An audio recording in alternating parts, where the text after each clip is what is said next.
మాతృదేవోభవ. ఒడిలో కూర్చునియుండ నీవు మమతాయోగము బాటించి ప్రేముడిమై దేహమునెల్ల తాకునప్పుడు ఏమో గాఢ సంరక్షలో గుడిలో దీపము ఓలెనుంటిని ఇప్పుడీ క్రూర ప్రపంచంబులో అడుగుల్ మోపుటకే భయం బగునే. అమ్మా ఎట్లుగా పాడెదో, అమ్మా ఎట్లుగా పాడెదో. ఏబిఎన్ ఆంధ్రజ్యోతి ప్రేక్షక మహాశయులందరికీ నవజీవన వేదం అనే కార్యక్రమంలో 134వ భాగానికి స్వాగతం పలుకుతున్నాం. 10వ అధ్యాయంలో పరమాత్మ తన విభూతుల్ని విస్తరించి వివరిస్తున్నాడు. అసలు అది ఇది అని చెప్పవలసిన పని లేదయ్యా, ఒక్క మాట విను. అహం సర్వస్య ప్రభవో మత్తః సర్వం ప్రవర్తతే ఇతి మత్వా భజంతే మాం బుధా భావ సమన్వితాః. సర్వస్య ప్రభవః అహం, అన్నింటి పుట్టుకకి నేనే కారణం. మత్తః సర్వం ప్రవర్తతే, నా నుండే ఈ మొత్తం అంతా పుట్టింది, నడుస్తుంది, చివరికి నాలోనే కలుస్తుంది. ఇదంతా ప్రవర్తిస్తున్నది, నడుస్తున్నదంతా నా నుండియే. మీరెవరేం కంగారు పడక్కర్లేదు, అనవసరంగా కర్తృత్వాన్ని మీద వేసుకోకండి. ఇతి మత్వా భజంతే మాం బుధాః భావ సమన్వితాః. బుధాః పండితులైన వారు, భావ సమన్వితాః గమనించాలి బాగా. కేవలం శబ్దార్థం కాదు, దాంట్లో ఉండే విషయాన్ని అవగాహన చేసుకున్నవారు. వేదాంతంలో ఇది చాలా ముఖ్యం. అసలు చదువులోనే చాలా ముఖ్యం, అధ్యాత్మ విద్యలో మరీ ముఖ్యం. ఆ విషయాన్ని అవగాహన చేసుకోవాలి తప్ప ఆ శబ్దాలు పట్టుకుని వేళ్లాడకూడదు. అంచేత అధ్యాత్మతత్వాన్ని అవగాహన చేసుకున్న పండితులు ఇతి మత్వా, ఈ రకంగా ఆలోచించి భావించి భజంతే మాం, మాం భజంతే, నన్ను సేవిస్తారు. ఎలా అర్థమవుతుందండి ఇది? ఒక భగవంతుడు ఏదైనా ఒక క్షీరసాగరంలో ఇలా కూర్చుని వరుసగా ఇలాగ ఇలాగ ఇలాగ ఇలాగ ఆయనలోంచి ఏమైనా సృష్టించాడా? అలా అలా సృష్టించాడు అని మనం చెప్పవలసి వస్తే ఆయన ఎప్పటి నుంచి ఉన్నాడు అక్కడ? క్షీరసాగరమేనా, కైలాసమేనా, మరోటేనా? సరే, ఆ సాగరానికి యువతలు ఏముంది? అందులో మళ్ళీ ఆయన చేతులు కాళ్ళు ఇవన్నీ ఉన్నాయని మనం చెబుతున్నాం. ఆ పక్కనే ఉంది. ఆ చేతులు కాళ్ళు ఉన్న స్వరూపమే ఆయనదైతే అది కాని సముద్రం ఆయన అయ్యే అవకాశం లేదుగా. మరి అన్నీ కానివాడు భగవంతుడు అవుతాడా? అంచేత ముందు ఒక రూపం ఉండి ఆ రూపం నుంచి మిగిలినవి ఏర్పడడం కాదు. అసలు ఈ రూపాలన్నీ కలిపి ఒకటే కల్పన అంటున్నారు. ఏ రకంగా? రాత్రి అన్నం తిని పడుకున్నాం మనం.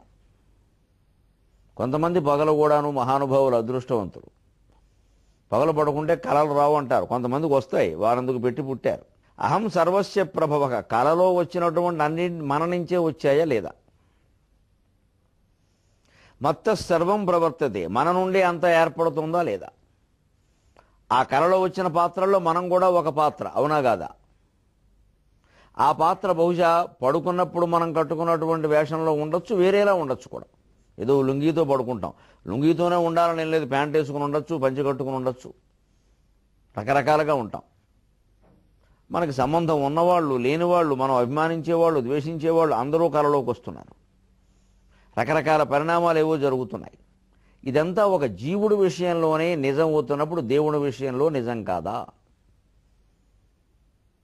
అంచేతన ముందు భగవంతుడు ఒక రూపాన్ని ధరించి సంకల్పం ప్రకారం ఏదో నిర్మలంగా రాత్రిపూట 1 గంటకి చెరువును చూడండి, చేపలు కూడా కదలని స్థితిలో సుప్తమేనయవ క్రదహ అంటాడు కాళిదాసు రఘువంశంలో. చేపలు కూడా పడుకున్నప్పుడు చెరువు ఎంత నిర్మలంగా ఏదో ఒక తెల్లటి రాయిలా ఉంటుంది, ప్రవాహంలా ఉండదు. అలా ఉన్నటువంటి చెరువులో ఒక చిన్న గాలి వచ్చేసరికి కెరటాలు వస్తాయి. ఇంకా కెరటాలు రకరకాలుగా రంగులుగా మారి రకరకాల వలయాలు సృష్టిస్తాయి. ఇవన్నీ మళ్ళీ రకరకాల సృష్టికి కారణం అవుతాయి. ఇవన్నీ మళ్ళీ రకరకాల జల జంతువులకు ఆహారం అవుతాయి. ఆ జంతువులు మళ్ళీ సృష్టి చేస్తాయి. అవి మళ్ళీ ఏవో కొన్ని విసర్జిస్తూ ఉంటాయి, అవి కొన్నిటికి ఆహారం అవుతాయి. ఇలా రకరకాల మొత్తం ఏర్పడడానికి ఈ చెరువులో మొదట వచ్చిన కలయిక ఈ కెరటాలు కారణమవుతున్నాయి. అలాగా సృష్టి ముందు ఏర్పడడానికి ఒక రూపం ధరించడం తప్పదు. ఆ రూపాన్ని లింగ రూపంగా చెబుతారు మన శాస్త్రంలో. ఎందుకంటే ఏదైనా మనం బొమ్మ చేయాలంటే మట్టితోటి ముందు ఇలాగ ఓ లింగ రూపం చేస్తాం. ముందు ఏదైనా చేయాలంటే దానికేవో చేతులు, కాళ్ళు, ముక్కు, మూతి, ఇక దానికి ఇవ్వదలుచుకున్న ఆకారాన్ని బట్టి దాన్ని మారుస్తాం. కొన్నింటిని ఆ లింగంలోనే ఇలా నొక్కి ఏర్పాటు చేస్తాం. కొన్నింటికి ఆ లింగానికి బయట నుంచి పెడతాం. కాళ్ళు, చేతులు, తొండము, తోక ఇలాంటివి. మొత్తం మీద ఏదైనా ఈ ఇంచుమించు కోడిగుడ్డు ఆకారంలో ఓ లింగంగా చేయడం ముఖ్యం.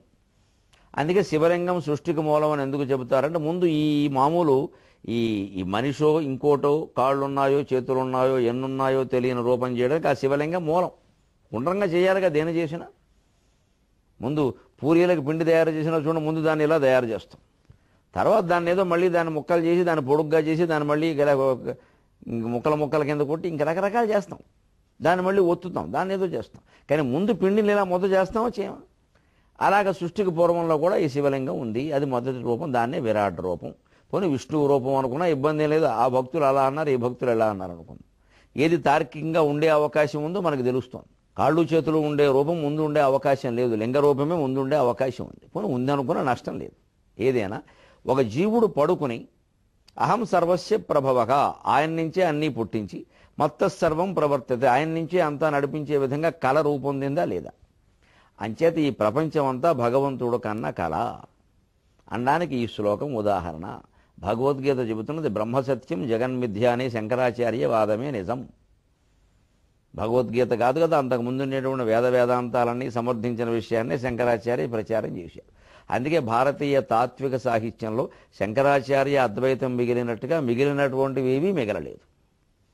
అది ఒక్కటే మిగిలింది, మిగిలినవేవీ మిగలలేదు, మిగలవు కూడా. ఎందుకంటే తార్కికంగా నిలబడినవి ఉండవు, అంతకంటే ఏం లేదు అక్కడ తేడా. తర్కానికి నిలబడింది ఎలా ఉంటే నమ్మకాల మీద ఎంతకాలం నిలబడతారు మీరు జాతిని? ఆ నమ్మకం నిజమనే విషయం తెలియ లేదా పోతుంది. అది గుడ్డి నమ్మకాలు ఎప్పుడూ కాలక్రమంలో పోతాయి, తర్కానికి నిలబడేవే ఉంటాయి. అందుకని ఇలాగ భగవంతుడు కంటున్నటువంటి కళ, మరి కళ ఎప్పుడూ నిజం కాదని మనకు తెలుసు. కానీ కళ నిజం కాదా అంటే పూర్తిగా నిజం కాదనడానికి వీలు లేదు. ఎందుకంటే కళ కంటున్నవాడు శరీరం మీద కళలో ఉన్న లక్షణాలు కొన్ని కనపడతాయి. కళలో అమితానందం పొందాడు అనుకోండి, నిద్రలో లేచి నవ్వుతూ ఉంటాడు. కళలో విపరీతమైన భయం వేసింది అనుకోండి, చెమటలు కప్పిస్తూ ఉంటాయి, చెమటలు కక్కిస్తూ ఉంటాడు, శరీరాన్ని చెమట పడుతుంది. ఇంకా కళలో కొన్ని స్త్రీ పురుష సంగమానికి సంబంధించినటువంటి వ్యవహారాలు ఉంటే వాటి చిహ్నాలు శరీరం మీద కనపడతాయి. అంచేది ఇది నిజమా కాదా అంటే అందే కళని మిథ్య అన్నారు. అందులో ఉన్నంతకాలం అది ఉన్నట్టే, శరీరానికి కూడా అది ఉన్నట్టే, అందులోంచి బయటపడ్డాక అది లేనట్టే, శరీరానికి కూడా అది లేనట్టే. అందుకే శంకరాచార్య ప్రపంచాన్ని మిథ్య అన్నారు కానీ లేదు అనలేదు. జగన్ నాస్తి అనలేదు ఆయన, జగన్ మిథ్య అన్నారు. మిథ్య వేరు, నాస్తి వేరు. నాస్తి అంటే పూర్తిగా లేదు, మిథ్య అంటే ఉన్నట్టు కనపడుతుంది కదా. నీకు కనపడుతున్నంతకాలం అది ఉన్నట్టే. అంచేత కనిపిస్తున్నదంతా అనిపిస్తున్నది. ఇతి మత్వా భజంతే మాం బుధా భావ సమన్వితా. ఈ ఆలోచనతో మనం సేవించడం ఎలాగా? ఆత్మాత్వం గిరిజామతి సహచరా ప్రాణా శరీరం గృహం పూజాతే విషయోపభోగరచన నిద్రా సమాధిస్థితి సంచార పదయో ప్రదక్షిణ విధి స్తోత్రాణి సర్వాగిర యద్యత్కర్మ కరోమి తత్తదఖిలం శంభో తవ ఆరాధనం. అహం సర్వస్య ప్రభవో మత్తః సర్వం ప్రవర్తతే ఇతి మత్వా భజంతే మాం బుధా భావ సమన్వితాః. నేనే అన్నింటికీ మూల కారణాన్ని, నా నుండే అన్నీ పుడుతున్నాయి, నా కారణంగానే అంతా జరుగుతుంది. నా అంటే ఇక్కడ ఆత్మ. ఇది ఒక కళ లాంటిది అన్నాం. కాబట్టి మనం పడుకునే ముందు చదువుకోవలసిన శ్లోకమే ఇది. శివ మానస పూజా విధానంలో శంకరాచార్య స్వామి రచించిన శ్లోకం ఇది. ఆత్మాత్వం, పరమేశ్వర నువ్వే నా ఆత్మవి. గిరిజామతి, పార్వతీదేవి నా మనస్సు అంటే ప్రకృతి. మనస్సు అంటే ప్రకృతి. అమ్మవారు ప్రకృతి స్వరూపం, శివుడు పురుష స్వరూపం, సీతాదేవి ప్రకృతి స్వరూపం, రామచంద్రమూర్తి పురుష స్వరూపం, అలివేలు మంగాదేవి ప్రకృతి స్వరూపం, శ్రీ వెంకటేశ్వర స్వామి పరమపురుష స్వరూపం. ఇలా మీరు ఎన్ని దేవతల్ని భార్యాభర్తల పేరు మీద ఎంతమందిని మీరు పిలుస్తారో ఆ భార్యలందరూ ప్రకృతి స్వరూపాలు, భర్తలందరూ పురుష స్వరూపాలు. ఇది ఒకరు నిరూపించాల్సిన అవసరం లేదు, మనకు తెలుస్తూనే ఉంది. ఇందులో గిరిజామతి జాగ్రత్తగా గమనించండి. మనస్సు పార్వతీదేవి అంటే ప్రకృతిమయం మనస్సు. ప్రకృతిలో చూడండి మార్పులు నిరంతరం ఎలా వస్తాయో. చిగురాకు, ఏదైనా మొక్కకి చిగురాకు వేస్తే మీరు మొదటి రోజు దాన్ని సున్నితంగా అలా దూరం నుంచి చూడండి, ముట్టుకోకుండా రాలిపోతుంది. చాలా పసిబిడ్డ ఎంతో అదే అంతే. పసిబిడ్డని పుట్టిన వెంటనే ఎక్కువ మంది ముట్టుకోకూడదు కూడాను. ఆ తొట్టులో పెట్టే వరకు ఎవరు ముట్టుకోకూడదు, తల్లి తప్ప. ఎందుకంటే ఏ చేతికి ఏమున్నా అతనికి అంటుకుంటే ఇబ్బంది, బాలారిష్టాలు అంటారు. చిగురాకు అంతే. ఎవరు చిన్నపిల్లకి ముద్దొచ్చి ఇలా ఇలా 4 సార్లు అంటే రాలిపోతుంది. అది కొంచెం ముదిరాక పర్వాలా. అలాగ ఉన్నప్పుడు చూడండి, సరిగ్గా మనకి అక్కడ అర్థమైపోతుంది అది మార్పు. నిన్నటికి ఈవేళకో మార్పు ఉంటుంది. అదే మొక్కకి చిగురాకులు వేస్తూ ఉంటాయి, కొంచెం మధ్య వయస్సులో ఆకులు ఉంటాయి, ముదురాకులు ఉంటాయి, పండుటాకులు కింద నుంచి రాలిపోతూ ఉంటాయి. ఇదంతా వృక్షంలో జరుగుతున్న మార్పా కదా, ప్రకృతిలో జరుగుతున్న మార్పా కదా, మన మనస్సులో జరుగుతున్న మార్పా కదా. ఒక్కో సంకల్పం కలుగుతోంది, ఎదుగుతోంది, ఏదో అనుకుంటే ఏటి పిచ్చి, వేరే ఆలోచనలు ఇప్పుడు ఏమీ లేదు, ఎందుకే ఆలోచన అని వదిలేసాం. అలాగే ఒక్కొక్క కోరిక కలిగింది, ఓ సంకల్పం, అదేదో కోరిక, దాని ప్రయత్నం చేశాం, తీరింది, ఇంకో వదిలేసాం. తీరకుండానో వదిలేస్తున్నామా లేదా? ప్రకృతిలో ఈ మార్పులన్నీ ఉన్నట్టే మనస్సులో ఉంటాయి. అందుకే గిరిజామతికి సహచరా ప్రాణాక, మన శరీరంలోనే ఇవన్నీ ప్రాణవాయువులు, ప్రాణము, అపానము, వ్యానము, ఉదానము, సమానము, ఈ పంచప్రాణాలు కూడా సహచరాక మిత్రులు. జీవితంలో కొంతమంది సహచరులు ఉంటారుగా, భార్య, భర్త, అలాగే ఇతర స్నేహితులు. అటువంటివి ప్రాణం. భార్య నాకు ప్రాణం అంటాం, భర్త నాకు ప్రాణం అంటాం. మంచిదా? ప్రాణవాయువే భార్య, భర్త, సహచరులు ఏదైనా. శరీరం గృహం, నేనుండే ఇల్లేది శరీరమే. అంటే పరమేశ్వరుడు దేవాలయం, దేహో దేవాలయ ప్రోక్తు. ఈ ఆత్మే నువ్వయ్యా, నా మనస్సు పార్వతీదేవి, నా ప్రాణవాయువులు ఇవన్నీ కూడా నాకు సహచరులు, నాతో కూడా ఉండే ఈ శరీరంలో ఉండేవి. నేను ఉండే ఇల్లే ఈ శరీరం. పూజాతే విషయోపభోగ రచన. ఇక నీ పూజ ఏమిటి? గుళ్ళో ఉండేటువంటి శివలింగానికి రకరకాల ఉపచారాలు చేస్తాం. మరి దేహంలో ఉండే శివుడికి పూజలు ఏమిటి? దేహం తినే తిండి, దేహం పడుకునేటువంటి నిద్ర, దేహం అనుభవించే భోగాలు, అవన్నీ శివ పూజలే. కాబట్టి పూజాతే విషయ ఉపభోగ రచన. రకరకాల విషయాలు భోగించడం, ఏర్పాటు అన్నీ కూడా నీకు భోగాల కింద భావించు. నిద్ర సమాధి స్థితి. మరి ఇంక సమాధి ఏమిటయ్యా? ఆధ్యాత్మిక విద్య ప్రకారం రాత్రి పడుకుంటున్నాగా, అన్ని మానేసేమా లేదా? ఎన్ని పనులున్నా సరే, నేను రాష్ట్రానికి ముఖ్యమంత్రి అండి, నేను 18 గంటలు పనిచేస్తానండి అన్నవాడిని చూసాం మనం. 24 గంటలు పనిచేస్తాననేవాడు లేడుగా. ఎందుకుంటాడు? చేయలేడు. నిద్ర మానేసి 24 గంటలు పనిచేస్తే మన్నాడు 48 గంటలు పడుకోవాలి. 18 గంటలు పనిచేసినా 6 గంటలైనా పడుకుంటున్నానని ఒప్పుకున్నట్టేనా? అంతే. మరి 6 పడుకోకపోతే ఎలాగా? పని చేయలేరు కదా. అంటే అప్పుడైనా విశ్రాంతి దొరికింది కదా. పడుకున్నప్పుడు కూడా నేను ముఖ్యమంత్రిని అంటే అలాగా, ముఖ్యమంత్రి అంటే నిద్ర రాదు, ఏమీ కాదు, ముష్టివాడిని అంటే సుఖంగా పడుకుంటాడు. అంటే పడుకునేటప్పుడు మన స్థితులు మనం మర్చిపోవాలి, నిద్రలోకి జారిపోవాలి. సమాధి స్థితి అంటే అదే కదండి. ఈ శరీరము, దీని పుంస్త్వము, స్త్రీత్వము, దీని కులము, జాతి, మతము, సమస్తము మర్చిపోయి ఆత్మలో లీనం కావడం. నిద్రలో ఆ పని చేస్తూనే ఉన్నాం. సంచార పదయో ప్రదక్షిణ విధికి, గుడి చుట్టూ ప్రదక్షిణం చేయాలి. మన శరీరమే గుడైనప్పుడు, గుడిలో ఉన్న శరీరంలో ఉన్న ఆత్మ శివలింగమైనప్పుడు ఎక్కడ చేస్తాము? మన చుట్టూ మనమే. అందుకే తిరుగుతున్నాగా శరీరంతో. ఇంట్లోకి తిరిగాం, నీళ్ల గదిలోకి తిరిగాం, వంటింట్లోకి తిరిగాం, బయటికి వెళ్ళాం, ఎవరో వచ్చారన్నాం, వారితో మాట్లాడడం, దెబ్బలాడడం, కిందికి వచ్చి ఈ తిరగడం అంతా ప్రదక్షిణమే. అందుకే గుళ్ళో ఆత్మ ప్రదక్షిణం చేయిస్తారు. ఎప్పటికైనా తిరగాల్సింది నీ చుట్టూను అని చెబుతున్నాడు దేవుడు. నా చుట్టూ తిరక్కరా అబ్బాయి, ఆపేయి, 60 ఏళ్ళు వచ్చాకైనా ఆపేయి, నీ చుట్టూ తిరుగు, నువ్వేమిటో తెలుసుకో, ఎంతసేపు నా చుట్టూ తిరగడం కాదు. అంతే. మరి దేవుడు అంతే. నువ్వు తెలుసుకోకుండా ఇంకెందుకు గుళ్ళోకి వెళ్ళడం ఊరికే? ఇక అలాగే నేను 70 ఏళ్ళు 80 ఏళ్ళు ఇలా గుళ్ళోకి వెళ్ళడమే పని అంటే అదే గొప్ప కార్యక్రమం కింద చెబితే అలాగా. అంచేది ఆత్మ ప్రదక్షిణం, ఆత్మ చుట్టూ తిరగాలి. ఆ ఆత్మయే ఈ గుళ్ళో ఉండే రాముడు, కృష్ణుడు లేదా శివుడు. స్తోత్రాన్ని సర్వాగిరహ. నేను మాట్లాడే మాటలని నీ స్తోత్రం. అని సర్వవాంగ్మయం, వాచికం సర్వవాంగ్మయం అన్నట్టుగా ఏం మాట్లాడినా అది నీ స్తోత్రమే. యద్యత్ కర్మ కరోమి, నేను ఏ పనులు చేస్తున్నా శంభో తవారాధనం. ఈ మాట రాత్రి చదువుకునేటప్పుడు పడుకుంటే ఆ కళలన్నీ అర్థమవుతాయి. కళ కాస్త విశ్లేషణ చేసుకుంటే కళ ఎంత మాయో ఈ ప్రపంచం కూడా అంతే మాయ. కళలో ఉన్నవాడు ఏమిటో పిచ్చి పిచ్చి కళలు అన్నీ వస్తున్నాయి. ఏమిటో ఎవరో వచ్చి కొట్టినట్టు, తిట్టినట్టు, మనం ఏదో అరిచినట్టు అన్నాం కదా. జీవితంలో మాత్రం ఇవి జరగట్లేదండి. అనుకున్నవన్నీ బాగా కష్టపడి పెంచిన వాళ్ళు మనకి వ్యతిరేకంగా తయారయ్యేసరికి అయ్యో ఇదేమిటమ్మా, అడ్డాలనాడు బిడ్డలు కానీ గడ్డాలనాడు బిడ్డలు కాదనుకుంటాం. ఒక్కోసారి పిల్లలు చాలా మంచి వాళ్ళు అవుతున్నారు, తల్లిదండ్రులు దుర్మార్గులు అవుతున్నారు. దుర్మార్గులైన తల్లిదండ్రులకు పుట్టిన వాళ్ళు చాలా ఉత్తములు అవుతున్నారు, ఉత్తములైన తల్లిదండ్రులకు పుట్టిన వాళ్ళు దుర్మార్గులు అవుతున్నారు.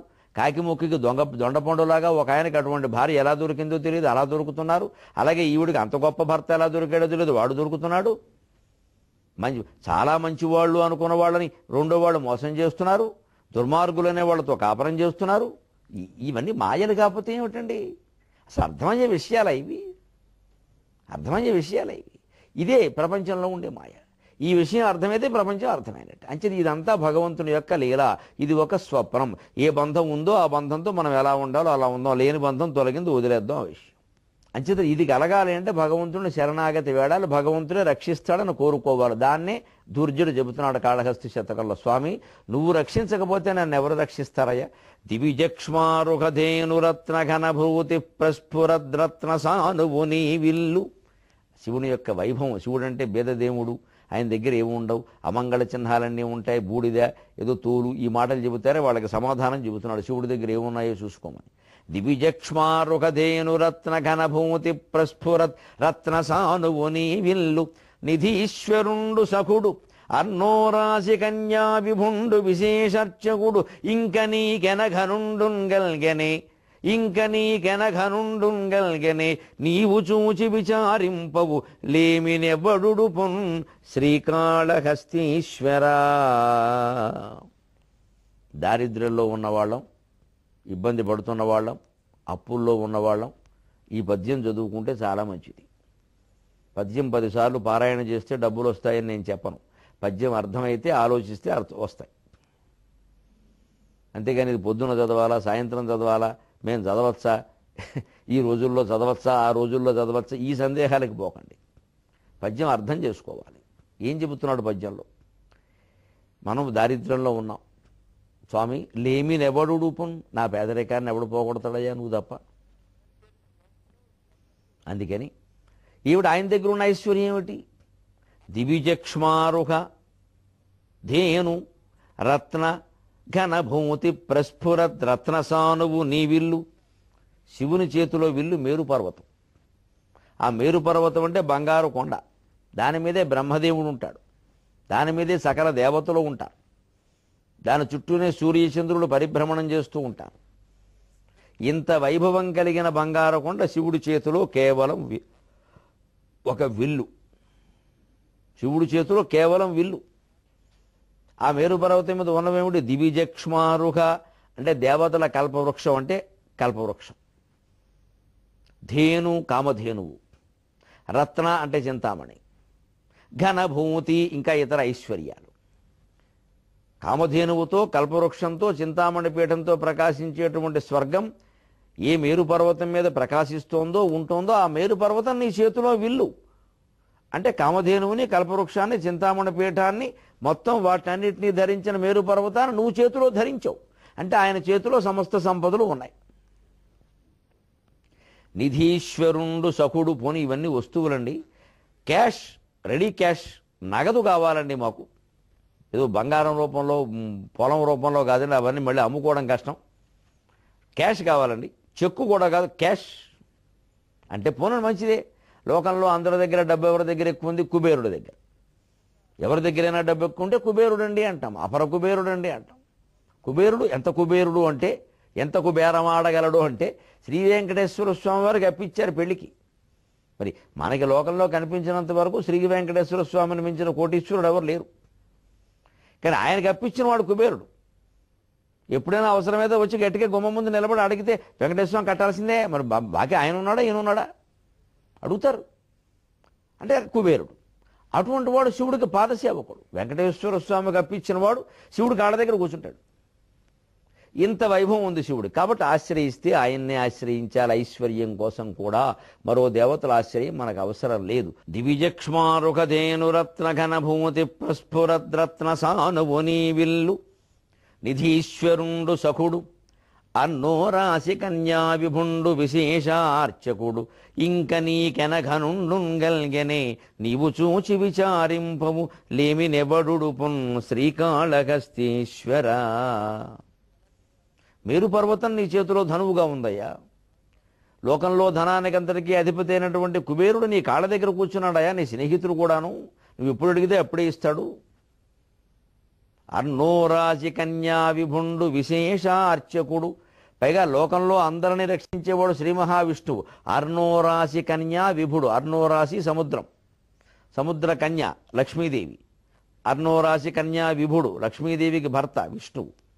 విశేషార్చకుడు, ఆయన నిన్ను విశేషించి అర్చించేవాడు. ఎందుకంటే ఆయన ఎప్పుడూ శివపూజ చేస్తూ ఉంటాడు. శ్రీరాముడు శివభక్తుడు, శ్రీకృష్ణుడు శివుడు కోసం తపస్సు చేశాడు, భారతంలో ఉంది ప్రత్యేకంగా. రాముడు శివభక్తులు అనడానికి దేశంలో ఉండే రామలింగేశ్వర స్వామి క్షేత్రాలన్నీ ప్రసిద్ధాలే. అపైన విష్ణువు స్వయంగా శివభక్తులు ఉండడానికి పెద్ద ప్రమాణం ఏమిటి అంటే విష్ణు పురాణం సహా, లింగ పురాణం సహా, శివానందలహరి సహా చాలా చోట్ల ఉన్నటువంటి విషయం. శ్రీ మహావిష్ణువు నిత్యము శివపూజ చేస్తూ పైగా పద్మాలతో అర్చించేవాట, 100 పద్మాలతో అర్చించేవాట. ఒకరోజు పరీక్ష పెట్టడం కోసం శివుడు ఆ చెరువులో 98 పద్మాలే ఉండేలా చేశాట. ఏం చేస్తాడో చూద్దామని. అప్పుడు 2 పద్మాలు తక్కువయ్యి ఆయన వెంటనే ఆలోచించట, నన్ను అందరూ పద్మాక్షుడు పద్మాక్షుడు అంటున్నారు, పద్మాల కోసం నేను వేరే దేవుళ్ళు ఆడడం ఏమిటి, శ్రీ కళ్ళు పద్మాలు కావా అని అప్రయత్నంగా 2 వేళ్లతో 2 కళ్ళు పీకి పద్మాలుగా భగవంతుడికి సమర్పించట. అప్పుడు ఆయన ప్రత్యక్షమై సుదర్శన చక్రాన్ని ఇచ్చేట.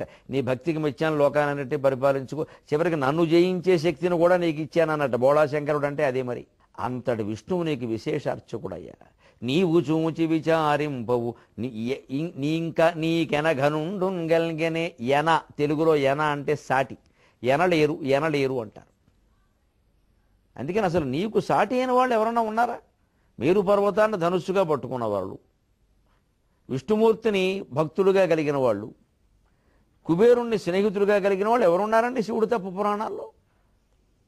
అటువంటి నీవు చూచి విచారింపవు, నువ్వే నా దారిద్ర్యాన్ని పోగొట్టి నన్ను ఐశ్వర్యవంతుని చేయకపోతే మరెవరు చేస్తారయ్యా అన్నాడు. అంటే దారిద్ర్య బాధలో ఉన్నా, ఆర్థికమైన ఇబ్బందుల్లో ఉన్నా ఈ రకంగా శివ ప్రార్థన చేయాలి. అందుకు ఈ పద్యం ఒక సాధన. ఇది పట్టుకుని 3 సార్లు 6 సార్లు చదివేస్తే వాకిట్లోకి కొరియర్ బాయ్ ఇచ్చేసి ఓ ప్యాకెట్ చేతిలో పెడతాడు, అందులోనేమో ₹1 కోటి ఉంటాయనుకోకుండా ఉండవు, ఒకవేళ ఉన్నా దొంగ నోట్లు ఉంటాయి. ఇది కాదు జరిగేది. భగవంతుని మహిమను ఇలా అబద్ధ ప్రచారాలు చేయొద్దు, ఇది జరగదు. ఇలాంటి ప్రచారాలు చేయడం వల్ల ఉన్న నమ్మకం పోతోంది, దానివల్ల జరగదు. చిత్తశుద్ధిగా భగవంతుడి దగ్గర కూర్చొని కన్నీళ్లు పెట్టుకోవాలి. పన్నీటికి లొంగని భగవంతుడు కన్నీటికి లొంగుతాడు. దీన్ని ఒక చమత్కార భాగంగా మనం చెప్పుకోవాలంటే ఈ పద్యం భావాన్ని శంకరాచార్య శివానంద లహరిలో చెబుతారు. కరస్థే హేమాద్రౌ గిరిజ నికటస్థే ధనపతం గృహస్థే స్వర్భూజామరసురభిచింతామణిగణే శిరస్థే సీతాంశౌ చరణయుగళస్థే అఖిల శుభే కమర్థం దాస్యేహం భవతు భవదర్థం మమ మనః. స్వామి, నీకు నేను ఏదైనా ఇద్దామని అనుకుంటున్నానయ్యా, మరి పత్రం పుష్పం ఫలం తోయం యోమే భక్త్యా ప్రయచ్ఛతి అన్నారు భగవద్గీతలో. ఆకో పువ్వో ఏదో ఇమ్మన్నారు, పోనీ ఏదైనా ఇద్దామంటే బంగారం ఇద్దామని నాకు అనిపిస్తోంది. కానీ వెంటనే వచ్చిన ఆలోచన ఏమిటంటే కరస్థే హేమాద్రౌ, ఎన్ని టన్నుల బంగారం ఉందో తెలియనటువంటి మేరు పర్వతాన్ని చేతిలో పెట్టుకున్న నీకు నేను బంగారం ఏమిస్తాను? కోట్లున్నవాడికి మనం ఇస్తే రూపాయి ఏ మూలకండి? టీ తాగడానికి డబ్బులు లేని వాడికి ₹10 ఇస్తే ఆనందిస్తాడు, కానీ కోటీశ్వరుడి దగ్గరికి వెళ్ళి ₹10 ఇస్తే గోమ్మే కొడతాడు, నాకు నువ్వు ₹10 ఇస్తావా అని. నీకు కోటిస్తే పుచ్చుకుంటాడు. ఆయన బెచ్చగాడు కాదనుకోకుండా ఆయన కోటి ఇవ్వాలి. ఆయన కోటి బెచ్చగాడు, ఈయన ₹10 బెచ్చగాడు. నా స్థాయికి తగినట్టుగా ₹10 ఇస్తావా అంటాడు. ఎందుకంటే ఇవాళ బెచ్చగాళ్ల పరిస్థితి కూడా ఎలా ఉందంటే, పొరపాటున ఏదో ₹10 బిళ్ళ దగ్గర ఉంది కదా అని బెచ్చగాళ్ల చేతుల్లో వేసామనుకోండి, వాళ్ళు మళ్ళీ మన చేతుల్లో వేస్తున్నారు. అంటే వాళ్ళ స్థాయికి కూడా ₹10 పనికిరాదు. అది ఏ స్థాయి అంటే శివుడు స్థాయి మేరు పర్వతం, ఆయనకు మనం బంగారం ఏమొస్తాం? పోనీ డబ్బులు ఇద్దాం. గిరిశ నికటస్థే ధనపతం కుబేరుడు, ఆయనకు సన్నిధిగా ఉత్తర దిక్కు, ఈయన ఈశాన్యం. కొన్ని దిక్కుల ప్రకారం చిన్న దగ్గరే, ఎప్పుడు పిలిస్తే అప్పుడు వస్తాడు. అంటే దానికి డబ్బులు ఏమిస్తాం మనం? కుబేరుడు దగ్గర ఉన్నవాడికి, కుబేరుడికి స్నేహితుడైన వాడికి. గృహస్థే స్వర్భూజ అమరసురభి చింతామణి గణే శర్గదూర్జుడు ఈ పద్యంలో చెప్పినవి. పోనీ ఏదైనా ఒక వైవిధ్యమైన బహుమతి ఇద్దాం అనుకుంటాం. ఒకసారి పెళ్లికి వెళ్ళామనుకోండి, ఈ మధ్యలో కొంతమంది ఏం చేస్తున్నారంటే ఏదో కుక్కర్లు గ్రైండర్లు ఇవన్నీ అందరూ ఇస్తూనే ఉంటారు, మనం కొంచెం వెరైటీ అనేదో కొత్త రకమైన బహుమతులు కనిపెడుతున్నారు, దాన్ని వివరిస్తున్నారు అక్కడికి వెళ్ళి. ఆ వైవిధ్యమైన బహుమతే కల్పవృక్షం, కామధేనువు, చింతామణి పీఠం. ధేనువు ఎక్కడైనా పాలిస్తుంది, కామధేనువు ఏదడిగితే అది ఇస్తుంది. వృక్షం ఎక్కడైనా ఆకులు పెట్టలు అవసరమైతే రెట్టలు వేస్తుంది, కల్పవృక్షం అలా కాదు, ఏది కావలిస్తే అది ఇస్తుంది. అలాంటి వైవిధ్యమైన బహుమతులు ఇప్పుడు అవి ఏమైనా ఇద్దాము అంటే అవన్నీ నీ ఇంట్లో ఉన్నాయి, ఎందుకంటే ఇవన్నీ స్వర్గంలో ఉన్నాయి. ఆ స్వర్గం మేరు పర్వతం మీద ఉంది, ఆ మేరు పర్వతం ఆయన చేతిలో ఉంది, ఇంకేమి ఇస్తాం మనం? ఇంకోటి శిరస్థే సీతాంశవు. పోనీ ఇంకో ఆలోచన వచ్చింది భక్తుడికి, ఏమిటో శివుణ్ణి చూడండి ఎలా ఉన్నాడు పాపం, నుదుటి మీద ఏమో అగ్నినేత్రం మంట, ఎలా ఉంటాడో, జుట్టుకు నూనె కూడా లేదు, కొబ్బరి నూనె రాసుకుంటే చలవ, అందరూ గ్రహించాలి. యువతరం ముఖ్యంగా కొబ్బరి నూనె రాసుకోవాలి. కొబ్బరి నూనె రాసుకున్న వాళ్ళకే చదువు బాగా వస్తుంది, కొబ్బరి నూనె రాసుకున్న వాళ్ళకి జ్ఞాపక శక్తి బాగా పెరుగుతుంది. కొబ్బరి నూనెకి జ్ఞాపకానికి, కొబ్బరి నూనెకి చదువుకి చాలా సంబంధం ఉంది. అంతేకాదు ఒంటికి వేడి చేయకుండా ఉండాలంటే కొబ్బరి నూనె రాసుకోవాలి, బాగా రాసుకోవాలి. కనీసం రోజు విడిచి రోజు రాయాలి. అబ్బాయి ఈవేళ అసలు రాసేవాళ్ళు లేరు. శివుడు ఆ కొబ్బరి నూనె రాయడు. కొబ్బరి నూనె రాయని వాడు అలా శివుడితో పోల్చుకోకండి. పాపం భక్తులు అనుకుంటున్నట్ట కొబ్బరి నూనె కూడా రాయడినా, నుదుటి మీద ఏమో ఒక కన్ను అది మంట, కంఠంలో ఒక విషం అదో మంట, ఇన్ని మంటలు ఉన్నాయి కదా. మనం మంటగా ఉంటే ఏమంటాం, వేడిగా ఉంటే కూల్ డ్రింక్ ఐస్ అంటాం కదా మనం. అలాగా భక్తులు కనిపించిందంటే పోనీ శివుడిని ఎత్తి మీద చల్లగా ఏదైనా ఓ ఫ్రిడ్జ్ పెడదాం, ఓ ఐసు బొగ్గ పెడదాం, ఓ పదార్థం పెడదాం అంటే చూశాట. అక్కడ చంద్రుడు ఉన్నాడు బ్రహ్మాండంగా, చంద్రమౌళి, రాజమౌళి, శశిమౌళి, చంద్రశేఖరుడు. ఏం కావాలండి? అన్నిటికంటే లోకంలో చల్లనైనటువంటి పదార్థం చంద్రుడు. ఆ చంద్రుడు శివుడిని ఎత్తి మీద ఉన్నాడు. శిరస్థే శీతాంశౌ. పోనీ అన్ని వేడిగా ఉన్నాయి కదా, చల్లగా ఏదైనా తెచ్చుకొచ్చి పెడదామంటే చల్లని చందమామను ఎత్తి మీద ధరించో నీకేమీ ఇవ్వమంటావు. అలాగే చరణ యుగళస్తే అఖిల శుభే. పోని చుట్టూ ఏనుగుతోలు ఉంది, బూడిద ఉంది, ఏదో ఆయుధాలు ఉన్నాయి, మన ఎముకలు ఉన్నాయి, పుర్రెలు ఉన్నాయి, నీకేదో అమంగళ ద్రవ్యాలు ఉన్నాయి, పోనీ అని చేద్దాం. సర్వమంగళాదేవి అయిన పార్వతిని ఆశ్రయించింది. ఆ పైన నీ చరణాలు ఆశ్రయించిన వాళ్ళకి అన్ని మంగళాలు కలుగుతున్నాయి. నువ్వు అమంగళమూర్తి అనే అవకాశమే లేదు. కాబట్టి ఏమంటున్నాడంటే చమత్కారంగా, స్వామి నీకు బంగారం ఇవ్వలేను, రూపాయలు ఇవ్వలేను, ఏమీ వస్తువులు ఇవ్వలేను, కాబట్టి నీ దగ్గర లేనిది నా దగ్గర ఉన్నది ఒక్కటి ఉందయా, నా మనస్సు. ఎంత గొప్పగా చెప్పాడో చూడండి. అది నీ దగ్గర లేదు, నా దగ్గర ఉంది, నాకు పనికి మారింది, నీకు మనకొచ్చేది తీసేసుకో అని. కమర్థం దాస్యేహం భవతు భవదర్థం మమ మనక అని మన మనస్సును భగవంతుడు గర్పించినట్టయితే ఇక నవజీవనం వేదం కాకపోతే ఏమవుతుందండి? సెలవు.